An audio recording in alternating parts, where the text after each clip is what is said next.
Inna lillahi wa inna ilaihi raji'un. Ya Allah ya Tuhanku, hari-hari demi menit yang boleh bawa pesakit di hospital. Apalah keadaan sakit ni? Macam manalah dia dekat sana, solatnya, makan minumnya. Ya, mudah-mudahan mereka semua cepat disembuhkan oleh Allah Subhanahu Wa Taala. Amin, amin, ya Rabbal Alamin.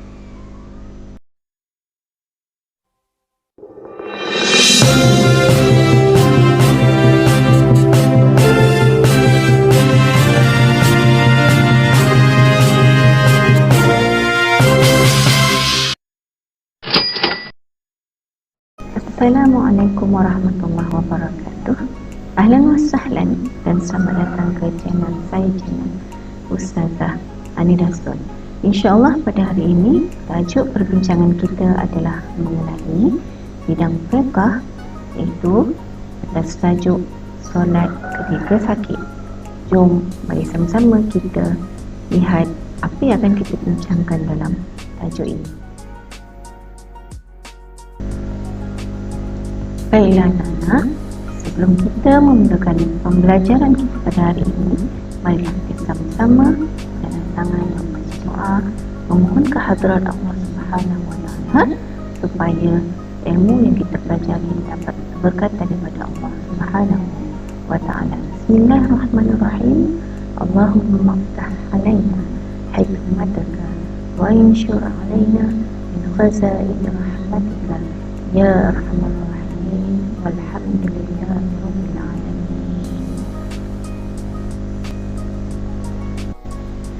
Baiklah anak-anak, marilah kita lihat apakah standard pembelajaran yang ingin dicapai pada kali ini. Di akhir nanti kita akan dapat merumuskan konsep solat dalam pelaksanaan ibadah serta mengamalkannya secara beradab dan istiqamah. Anak-anak diharapkan dapat menerangkan cara solat ketika sakit, iaitu solat secara duduk dan solat secara baring. Seterusnya, marilah kita lihat tentang konsep ibadat dalam Islam. Yang Allah Subhanahu Wa Taala mewajibkan setiap umat Islam yang mukallaf melaksanakan ibadah yang diperlukan mengikut rukun dan syarat yang ditetapkan. Walau bagaimanapun, ia boleh dilaksanakan berdasarkan kemampuan masing-masing. Jadi solat ini perlu dilaksanakan tidak kiralah dalam apa juga keadaan, sama ada kita sakit ataupun kita sihat, maka ia boleh dilaksanakan mengikut kadar kemampuan kita ketika melaksanakan ibadat solat tersebut. Baiklah anak-anak, dalam Islam kita diharuskan melaksanakan solat ketika sakit, sama ada dalam keadaan secara duduk atau secara baring mengiring, secara baring menelentang, menggunakan isyarat mata dan juga secara mengingat dalam hati. Inilah dia keindahan dan keistimewaan Islam yang tidak menyusahkan umatnya. Terusnya, marilah kita lihat apakah dia dalil yang memberi kelonggaran ataupun yang memberi rukhsah kepada umat Islam untuk melaksanakan ibadat solat ketika sakit secara duduk ataupun secara berbaring. Antaranya firman Allah Subhanahu Wa Taala dalam surah Al-Baqarah ayat 286, A'udzubillahi minasyaitonirrajim, la yukallifullahu nafsan illa wus'aha, iaitu Allah tidak membebani seseorang melainkan sesuai dengan kesanggupannya. Begitu juga dalam hadis Rasulullah sallallahu alaihi wasallam, di mana dalam hadis ini yang bermaksud daripada Imran bin Husain radhiyallahu anhu berkata, saya mengidap penyakit puasa. Saya bertanya kepada Rasulullah sallallahu alaihi wasallam, bagaimana cara mengerjakan solat? Baginda bersabda, solatlah berdiri, jika tidak berdaya hendaklah duduk, jika tidak berdaya juga hendaklah berbaring dalam keadaan mengiring. Inilah tadi antara dalil yang memberi keharusan dan kelonggaran kepada umat Islam untuk melaksanakan solat seketika sakit dalam keadaan duduk ataupun berbaring. Baiklah anak-anak, seterusnya marilah kita lihat mengapakah Islam mewajibkan kita solat walau kita dalam keadaan sakit. Antara sebabnya ialah Yang pertama, ia adalah kerana solat itu adalah tiang agama. Seperti mana yang kita tahu bahawa solat merupakan perkara pertama yang akan disoal ketika kita di padang mahsyar kelak. Seterusnya yang kedua ialah solat dapat mencegah seseorang daripada melakukan kemungkaran. Firman Allah Subhanahu Wa Taala, Innas solata tanha 'anil fahsya'i wal munkar. Sungguhnya solat itu dapat mencegah seseorang daripada melakukan fahsya dan juga kemungkaran. Seterusnya yang ketiga ialah melalui solat dapat menjadi penawar kepada penyakit. Bukan solat itu menyusahkan, bahkan bagi orang yang sakit dia perlu menunaikan solat kerana ia akan menjadi penawar kepada penyakit yang dia hidapi. Dan seterusnya ialah dengan solat kita dapat mengharapkan pertolongan Allah Subhanahu Wa Taala ketika senang dan juga susah, kerana solat itu adalah merupakan munajat kita, doa kita kepada Allah Subhanahu Wa Taala. Dan seterusnya melalui solat diharapkan supaya kita hidup dan juga mati dalam keadaan beriman kepada Allah Subhanahu Wa Taala. Demikian tadi kenapa kita diwajibkan solat dalam Islam. Baiklah anak-anak, kenapa kita membincangkan tajuk solat secara duduk dan juga secara berbaring ketika sakit? Jadi ironinya, rukun solat kita tahu salah satu daripadanya ialah mestilah dilaksanakan secara qiyam, iaitu berdiri tegak. Jadi oleh kerana itulah maka solat wajib dilaksanakan secara berdiri. Tetapi bagi orang yang sakit, maka ia ada kelonggaran dan juga rukhsah daripada Allah Subhanahu Wa Taala. Bagi mereka yang mampu berdiri, maka mereka wajib berdiri ketika melaksanakan solat, dan seseorang itu dianggap berdiri apabila dia berdiri tegak sekiranya dia membungkuk tanpa sebab yang dimaafkan, iaitu tanpa keuzuran yang dibenarkan oleh syarak, sehingga tapak tangannya menyentuh lutut, solatnya adalah batal kerana disebabkan tiadanya rukun berdiri pada satu bahagian solat tersebut. Seterusnya melalui solat ini, solat secara berdiri ini wajib ditunaikan bagi solat fardu. Manakala bagi solat sunat, maka ia boleh dilaksanakan secara duduk. Sama ada seorang itu mampu berdiri ataupun tidak, kerana hukum berdiri pada semua solat tersebut hanya sunat sahaja. Jadi pada solat fardu sahajalah wajib kita berdiri. Pada solat sunat sekiranya kita mampu ataupun kita tidak mampu, maka kita dibenarkan untuk solat secara duduk ataupun secara berbaring. Baiklah, seterusnya marilah kita lihat apakah dia keadaan yang membolehkan seseorang solat fardu secara duduk ataupun secara berbaring. Jadi dalam beberapa keadaan maka orang yang sakit boleh solat secara duduk ataupun berbaring. Di antaranya ialah tidak mampu untuk berdiri, mungkin kakinya dah tak kuat, orang yang lumpuh contohnya, maka dia boleh disolatkan secara duduk ataupun berbaring. Kemudian yang kedua ialah dia mempunyai penyakit yang akan bertambah teruk sekiranya dia bersolat secara berdiri.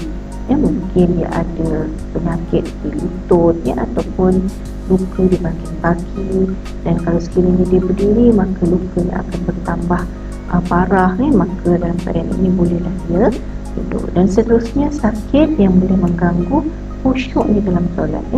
Kalau terlalu sakit, sekiranya dia berdiri juga boleh menyebabkan terganggu solatnya, sebab dia fokus pada untuk berdiri tegak tadi. Dan seterusnya ialah seseorang yang berada di atas kapal, sampan ataupun perahu yang takut akan tenggelam sekiranya dia melakukan solat secara berdiri atas kenderaan tersebut. Jadi kita nisbahkan untuk pada zaman ini kita solat atas kenderaan. Kalau sekiranya kita bersolat contohnya atas kapal ataupun kapal terbang, yang mana memungkinkan kita bila solat tadi menyebabkan terkuyung hayang dan sebagainya, maka dalam keadaan itu dibolehkan kita duduk ataupun mengikut kesesuaian tempat solat tadi. Dan seterusnya ialah seorang yang berasa pening kepala ataupun berpusing-pusing yang menyebabkan dia tidak boleh berdiri dengan betul. Contohnya kalau mungkin dia ada penyakit migraine ke ataupun vertigo dan sebagainya. Jadi inilah antara sebab yang boleh mengharuskan seorang untuk solat secara duduk ataupun secara berbaring. Baiklah, jom kita lihat bagaimanakah solat yang dibenarkan ketika duduk. Ketika duduk kita dibolehkan melakukan solat secara duduk iftirash ataupun dengan menunjukkan kaki. Duduk iftirash ataupun kita boleh menunjukkan kaki, dan yang kedua ialah duduk atas kerusi. Jadi ini adalah cara solat ketika duduk, iaitu secara duduk iftirash ataupun duduk atas kerusi, ataupun kita boleh menunjukkan kaki. Baik, ini adalah merupakan cara solat secara duduk, iaitu secara duduk iftirash. Duduk iftirash ini adalah duduk seperti mana kita duduk dalam rukun, iaitu duduk antara dua sujud. Ketika kita memulakan solat tadi, maka hendaklah kita duduk iftirash, mengangkat takbir dan seterusnya membaca Al-Fatihah. Dan apabila kita hendak rukuk, maka kita hendaklah tundukkan kepala ataupun dahi kita setentang dengan tempat sujud, dan apabila kita sujud, maka kita boleh sujud seperti biasa. Tetapi sekiranya kita tidak mampu sujud, dia boleh dilakukan dengan menundukkan kepala lebih rendah daripada cara rukuk. Seterusnya, marilah kita lihat cara solat duduk iftirashi. Dimulakan dengan takbiratul ihram dan niat, baca Al-Fatihah dan surah, rukuk, direndahkan kepala bersetentang dengan tempat sujud, iktidal, sujud seperti mana biasa, dan seterusnya tahiyat akhir dan bacaan tasyahud dan memberi salam. Seterusnya, marilah kita lihat amali solat secara duduk melunjur. Kaki dilunjurkan ke hadapan, angkat takbiratul ihram dan niat bacaan Al-Fatihah, rukuk dan iktidal, seterusnya sujud lebih rendah daripada rukuk, dan tahiyat serta memberi salam. Marilah kita lihat pula cara solat duduk atas kerusi. Secara asasnya, jika seorang itu mampu berdiri untuk solat dan tidak mampu untuk rukuk dan sujud, maka wajiblah baginya berdiri terlebih dahulu. Maksudnya kalau dia setia boleh berdiri, cuma dia tidak boleh rukuk ataupun sujud dengan betul, maka dia wajib berdiri terlebih dahulu untuk melakukan solat. Kemudian barulah ia duduk dan melakukan solat, melakukan rukuk dan juga sujud dalam keadaan dia duduk. Ini kerana rukun berdiri semasa qiyam adalah wajib dilaksanakan. Ditegaskan di sini bahawa tidak boleh dan tidak sah sekiranya dia terus duduk sekiranya dia mampu berdiri, maka dia hendaklah berdiri terlebih dahulu. Dan seterusnya inilah cara solat duduk di atas kerusi, maka dia kena berdiri dulu, kerusi disediakan di belakang. Dan seterusnya hendaklah dia sekiranya dia solat duduk di atas kursi dan tidak mampu untuk berdiri ketika takbiratul ihram, maka dia boleh melakukannya secara duduk. Maksudnya terus duduklah, tidak perlulah dia berdiri. Jika seorang itu mampu untuk rukuk dan sujud seperti bentuk asalnya, iaitu seperti biasa, maka hendaklah dia melakukannya seperti mana bentuk asalnya. Maksudnya mungkin waktu dia mulakan solat tadi dia tak boleh berdiri, maka dia hendaklah duduk atas kursi. Tetapi sekiranya waktu rukuk dan waktu sujud dia boleh rukuk dan sujud seperti mana biasa, maka dia hendaklah rukuk dan sujud seperti mana biasa. Tapi sekiranya dia tidak mampu, maka bolehlah rukuk dan sujud di atas kerusi tadi, direndahkan sujud lebih rendah daripada ketika dia rukuk. Itu dalam keadaan di takbiratul ihram, ketika dalam keadaan dia duduk atas kerusi. Itu adalah keadaan dia rukuk, dan seterusnya ini adalah sujud. Maka hendaklah dia rendahkan sikit kepala ketika dia melakukan sujud tersebut.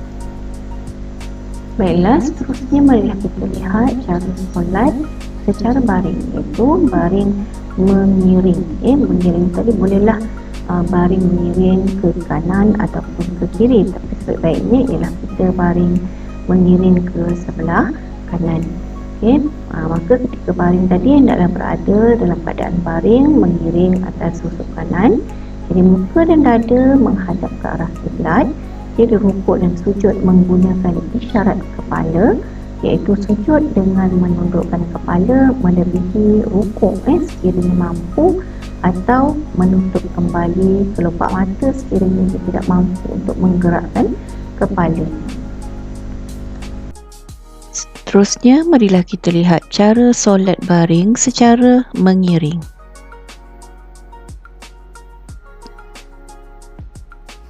Dimulai dengan takbiratul ihram dan niat serta bacaan surah Al-Fatihah dan surah.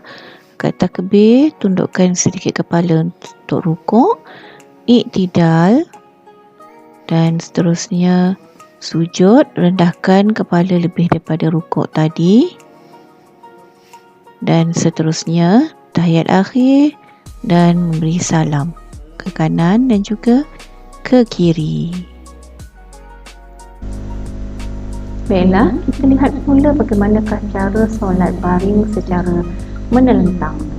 Solat secara menelentang iaitu kaki dan kepala dalam keadaan terlentang. Kaki dan kepala tadi adalah menghadap ke arah kiblat. Kedudukan kepala tadi kita tinggikan, iaitu kita letak bantal. Kemudian rukuk dan sujud menggunakan isyarat kepala. Sekiranya tidak mampu dengan kepala, maka dilakukan dengan isyarat mata. Sekiranya tidak mampu dengan menggunakan isyarat mata, maka bolehlah kita melakukan dengan isyarat hati.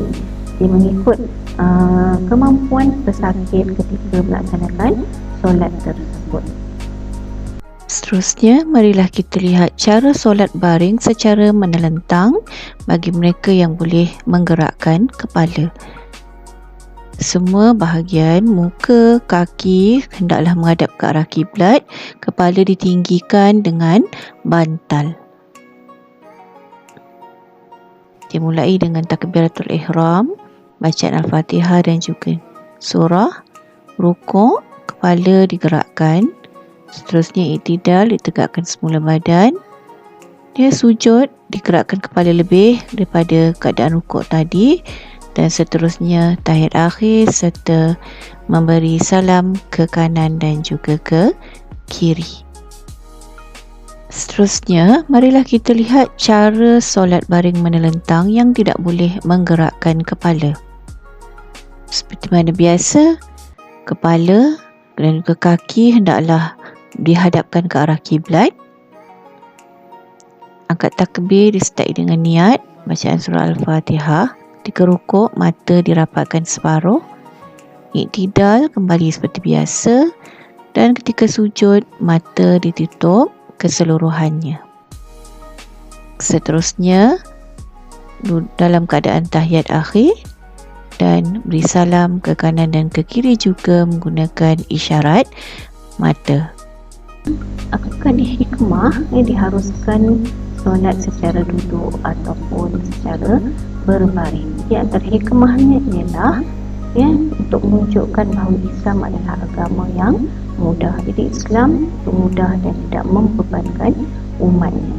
Kemudian antara hikmah yang seterusnya ialah supaya umat Islam dapat menunaikan kewajipan mereka dalam sebarang keadaan, tidak kiralah dalam keadaan sihat ataupun keadaan sakit, kerana solat itu adalah merupakan perkara yang wajib kita tunaikan. Dan seterusnya ialah untuk membuktikan bahawa Allah Subhanahu Wa Taala menyayangi akan hamba-hambanya.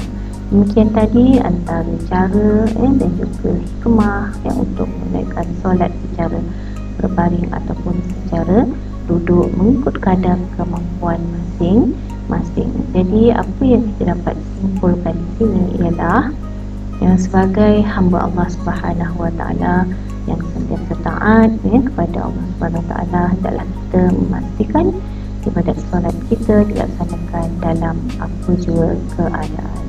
Hanya setakat itu sahaja pertemuan kita pada kali ini. InsyaAllah kita akan bertemu lagi pada siri yang akan datang. Semoga apa yang kita perolehi pada hari ini dapat menambahkan lagi ilmu kita dalam menelusuri kehidupan kita di atas muka bumi ini. Sekian daripada saya. Assalamualaikum warahmatullahi wabarakatuh.